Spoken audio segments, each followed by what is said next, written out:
السلام عليكم ورحمة الله وبركاته. اليوم هتكلم في أمر بسيط هلفت نظر حضراتكم فيه، وفي نفس الوقت طالب إجابة من حضراتكم فيه.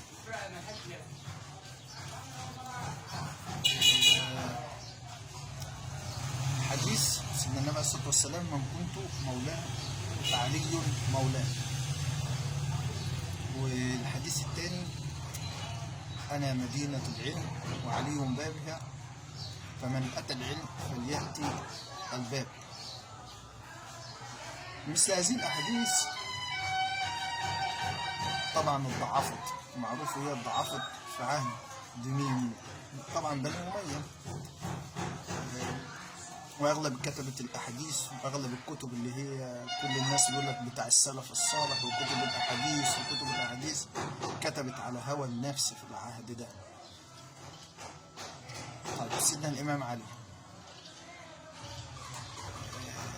هل الكل لا يعلم ان هو كان قوي الذاكرة، عنده ذاكرة كويسة، والكل يعلم ان هو اول دي يقدروا كمان ينكروا ان هو اول من اسلم وهو اول من صلى مع سيدنا النبي عليه الصلاه والسلام، والكل يعلم مدى ذكائه ومدى حفظه، وكل عارف قد ايه كانوا بيحتاجوه في الفتاوى وفي الامور المعقده. كانوا دايما بيلجؤوا لسيدنا الامام علي لذكائه، يعني مش الراجل مش فاقد الذاكره ولا حاجه.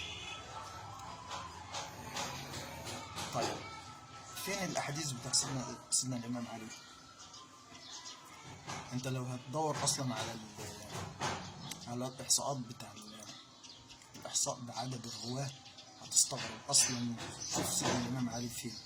سيدنا ابو هريره رقم 1 5374، سيدنا عبد الله بن عمر 2630، سيدنا انس بن مالك 2286، ام المؤمنين عائشه رضي الله عنها 2210، عبد الله بن عباس، جابر بن عبد الله، ابو سعيد الخدري، عبد الله بن مسعود. فين سيدنا الامام علي؟ حد من الجماعه بتاع الكتب يرد عليه، والجماعه بتاع كتب السلف. كتب السلف دي مكتوبه فين؟ في عهد مين اصلا؟ مكتوبه ازاي؟